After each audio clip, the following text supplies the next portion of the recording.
Assalamualaikum students, welcome to Funds Academy with a new lecture, that is lecture number 8.3 Wave Motion and Sound. Our topic is connection between simple harmonic motion and circular motion. Circular motion में and simple harmonic motion में ताल्लुक, okay? तो असां relationship था check कयूं, एक body circle में थी घुमे तो उन जो सिंपल हार्मोनिक मोशन सां ताल्लुक कीअं थो जुड़े।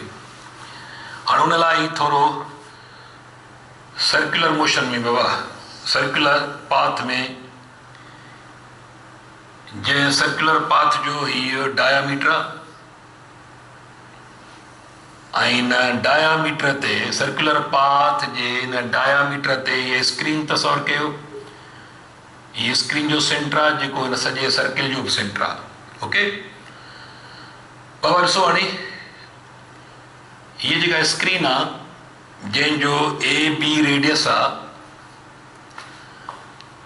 ऐं हिन ते हिकिड़ो बाल आहे, हीअ बाल आहे, इहो बाल कांस्टेंट ओमेगा यानी constant angular speed, omega is equal to constant, माना कांस्टेंट एंगुलर स्पीड सां ही घुमंदो। ही बिल्कुल मूव तो करे पियो, किथे भी हिनखे रुकावट का बि कढे का। ही कांस्टेंट स्पीड सां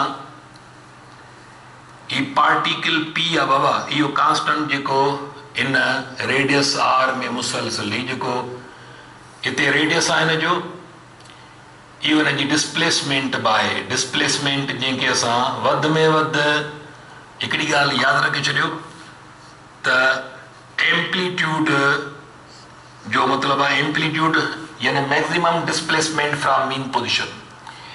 हीउ जेको मास स्प्रिंग सिस्टम असां खयो हो, इहो मास स्प्रिंग सिस्टम बाबा पंहिंजे मीन पोजिशन खां केतिरो परे थो वञे, वधि में वधि एतिरो परे वियो आहे त इहो हुनजो x नॉट आहे, एम्पलीट्यूड आहे, maximum displacement from mean position. बाक़ी मीन पोजिशन खां मोटे थो त हिते वैल्यू x है वैल्यू, पर वधि में वधि परे थो वञे, इहो x नॉट सरबो, एम्पलीट्यूड सरबो, या maximum displacement from mean position is called amplitude. त ही परफेक्ट ॻोल्हाई सम्झो, ऐं ही पार्टिकल जेको आहे, ही पार्टिकल पंहिंजे ओरिजिन खां मीन पोजिशन खां हेतिरो परे थो घुमे पियो। ही जेको आहे सो x नॉट सां ज़ाहिर कंदासीं, माना ही एम्पलीट्यूड आहे। ही पार्टिकल वधि में वधि केतिरो परे डिस्प्लेस थो थिए, रेडियस जेतिरो। हाणे थींदो छा बाबा, ही जेको मास पार्टिकल आहे P, इहो कांस्टेंट एंगुलर स्पीड सां घुमी रहियो आहे। जेकॾहिं मथां मां हिकिड़ो लैंप जो बंदोबस्तु कयां ऐं हेठां बि लैंप जो बंदोबस्तु कयूं असां, इहा लैंप पंहिंजी लाइट प्रोजेक्ट कंदी मथे, हेठी लैंप पंहिंजी लैंप आहे फर्ज़ कयो, या लैंप लाइट के प्रोजेक्ट करे थी अपवर्ड मथे, मथी लैंप लाइट के प्रोजेक्ट कंदी डाउनवर्ड, हेठि किराईंदी लाइट के। हाणे लाइट हिन लैंप जी, हीअ लैंप आहे हिते, ठीकु आहे, हीअ लैंप आहे, इहा लैंप लाइट के बाबा हेठि थी किराए, हेठी लैंप लाइट के मथे थी किराए। त लाइट जे आॾो ही हिकिड़ी रुकावट आहे, ही मास पार्टिकल लाइट जे आॾो गुज़रे थो, त हिन मास पार्टिकल जो हिते विच में रखियल ही डायामीटर ते स्क्रीन आहे, त हिन जी बाबा हिते शेड किरंदो, हिन पार्टिकल P जो शेड किरंदो, हिन पार्टिकल P जो शेड किरंदो, हिन पार्टिकल P जो शेड किरंदो, पार्टिकल P जो शेड किरंदो हिन स्क्रीन ते, स्क्रीन तस्वर कयो विच ते रखियल आहे, इहो शेड किरंदो, इहो शेड किरंदो हिते, ही शेड हिते किरंदो, हिन पार्टिकल P जो पाछोलो ठहंदो, पाछोलो ठहंदो, शेड ठहंदो, इहो शेड ठहंदो, वरी पार्टिकल हीअं थो गुज़रे त लाइट वरी मथां हीअं मथे थी वञे पई, लाइट हिन स्क्रीन खे हेठां रोशन कंदी, पर हिन लाइट जे पाथ में ही थो अचे पियो, लाइट जे पाथ में रुकावट गुज़रंदी वेंदी, त हिन रुकावट हिते शेड ठाहींदी वेंदी, शेड ठहंदो, वरी इहो शेड हिते ठहंदो, शेड हिते ठहंदो, इहो मथां बि शेड थो ठहे त हेठां बि शेड थो ठहे, इहो शेड बाबा इहो मूव थींदो, पार्टिकल जीअं हीअं थो मूव करे त शेड हेॾे थो स्क्रीन ते ठहे, अॻिते हलंदो वञे, इहो पाछोलो अॻिते वधंदो, पाछोलो अॻिते वधंदो, पाछोलो, इहो पाछोलो हेसि ताईं ईंदो, वरी पार्टिकल हीअं वेंदो त वरी पाछोलो हेॾे ईंदो। हाणे जेका हिते कम वारी ॻाल्हि उहा कहिड़ी आहे त पार्टिकल के कांस्टेंट एंगुलर मोशन मौजूदु आहे, पर संदसि पाछोलो जेको आहे, संदसि शेडो, इन शेड खे नालो ॾींदासीं क्यू, शेडो क्यू। इन खे प्रोजेक्शन बि चइबो, शेडो बि चइबो। प्रोजेक्शन इन करे जे छाकाणि जो 90 डिग्री ते थो इहो पाछोलो किरे, इन खे प्रोजेक्शन चइबो। ओके, त हाणे ए बी डायामीटर जे अलांग ए बी डायामीटर ते पाछोलो अॻिते पोइते थी रहियो आहे, इन मीन पोज़ीशन खां अॻिते पोइते थी रहियो आहे। जॾहिं त पार्टिकल कांस्टेंट मोशन सां घुमी रहियो आहे, पर संदसि पाछोलो वरी ए बी डायामीटर ते टू एंड फ्रो यानी ऑक्सीलेट थी रहियो आहे। पार्टिकल हिते पहुचंदो बिल्कुलु वर्टिकल में त पाछोलो हिते जी पहुचंदो, पार्टिकल हिते पहुचंदो त पाछोलो हिते पहुतो, पार्टिकल हीअं पहुतो त वरी पाछोलो वरी वापसि थियो, पार्टिकल हिते पहुतो त पाछोलो। हाणे पार्टिकल हिकु चक्कर पूरो कयो त संदसि शेड वरी हिकु ऑक्सीलेशन पूरो कयो, बीह खां पाछोलो निकितो, पार्टिकल जीअं हीअं मथे वियो त पाछोलो हेॾे ईंदो, पार्टिकल हिते पहुतो त पाछोलो बि साॻे टाइम में हिते पहुतो, पार्टिकल हीअं पहुतो त हेठी लाइट जे करे हिन जो शेड हिते वञी पहुतो। हाणे सर्कुलर मोशन आहे मास पार्टिकल जो, जॾहिं त ऑक्सीलेटरी मोशन आहे शेडो क्यू जो। त हींअर मैथमेटिकल अरेंजमेंट जी ज़रूरत कान्हे का, पर प्रूव थियल आहे त शेडो क्यू वटि एक्सिलरेशन आहे ऐं उहा acceleration is equal to omega square minus X. यादि रखे छॾियो, हीउ फार्मूलो वञी ठहंदो आहे।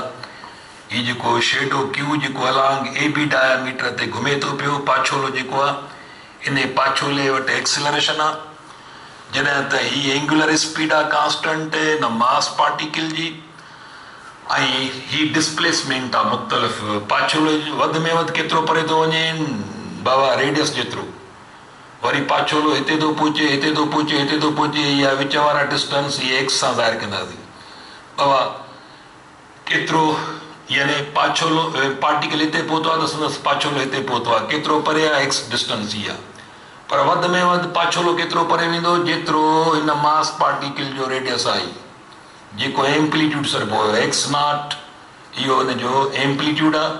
हिते पहुता इहो एम्पलीट्यूड आहे, रेडियस जे बराबरि आहे, एम्पलीट्यूड आहे, हीअ एम्पलीट्यूड आहे, हीअ एम्पलीट्यूड, हीअ एक्चुअली रेडियस आहे हिन पार्टिकल जो, पर हिन शेडो जो एम्पलीट्यूड रेडियस जेतिरो ई आहे। शेडो हिते पहुतो त इहो एक्स नॉट डिस्टेंस परे आहे, शेड हिते आहे त पोइ इहो एक्स वैल्यू हूंदो, यादि रखे छॾियो। त हाणे शेडो क्यू जी एक्सिलरेशन हिते अलॻि आहे, हिते अलॻि आहे, हिते अलॻि आहे, पर ॾिसो एक्सिलरेशन ही कांस्टेंट वैल्यू आहे, एंगुलर स्पीड कांस्टेंट आहे मास पार्टिकल जी, हटायो त तव्हांखे कैरेक्टरिस्टिक्स मिलंदियूं। माना शेडो क्यू वटि एक्सिलरेशन आहे जेका डायरेक्टली प्रोपोर्शनल आहे डिस्प्लेसमेंट जे, माना जेतिरो तव्हांजो बाबा वॾी गोलाई हूंदी ओतिरो शेड परे खां मोटंदो ऐं वधीक तेज़ हूंदो, इन जो मतिलबु इहो थियो। ऐं acceleration directed towards mean position आहे। त हीउ यादि रखी छॾियो त हीउ फार्मूला, हिन फार्मूला मां बि तव्हांखे एक्सिलरेशन यानी कैरेक्टरिस्टिक्स थियूं मिलनि सिंपल हार्मोनिक मोशन जूं। त शेडो जेको पाछोलो आहे, जेको अलांग ए बी डायमीटर थो मूव करे, उनजी एक्सिलरेशन डायरेक्टेड आहे डिस्प्लेसमेंट जे, एक्सिलरेशन नेगेटिव साइन शो थी करे त acceleration is directed towards mean position तरफ़ आहे। शेडो क्यू बाबा इहो हितां हेॾे ईंदो त हाणे हीउ स्लो फास्ट कोन थो थिए पियो मास पार्टिकल, पर संदसि पाछोलो फास्ट थी वधि में वधि फास्ट हिते, वरी स्लो थी बीह थो रहे, वरी स्लो थी वापसि थो थिए, वरी फास्ट थो वापसि थिए, हिते वधि में वधि फास्ट, वरी स्लो थो थिए, ज़ीरो थी वञे रफ़्तार, जॾहिं त वरी माना इहा बॉडी बी वरी मोटे थी वरी। त हाणे ए बी डायमीटर ते शेड जेको आहे सो टू एंड फ्रो मोशन थो करे पियो, स्लो फास्ट थी थो मूव करे, जॾहिं त हिन में स्लो फास्ट मोशन आहे ई कोन, कांस्टेंट एक्सिलरेशन आहे। त इहो कनेक्शन आहे बिटवीन, त इहो कनेक्शन छा थो ॿुधाए त बाबा त हिकु सर्किल में घुमंदड़ जेकॾहिं को मास पार्टिकल आहे त उन जो जेकर संदसि डायामीटर ते सर्किल जे डायामीटर ते पाछोलो ठाहियो वञे त उन पाछोले उन शेड जो मोशन सिंपल हार्मोनिक थींदो। त माना सर्कुलर मोशन सां सिंपल हार्मोनिक मोशन जो कनेक्शन मौजूदु आहे। जेको संदसि शेड जी सूरत में आहे उहो शेड वटि सिंपल हार्मोनिक मोशन आहे, जॾहिं त शेड जंहिं मास पार्टिकल जो आहे उन वटि कांस्टेंट एंगुलर मोशन आहे। Okay, that is relation between circular motion and angular motion. Okay, त इहो तव्हांजो बाबा लेक्चर पूरो थियो, वरी ॿिए लेक्चर में पाण गॾु हूंदासीं। अल्लाह हाफ़िज़।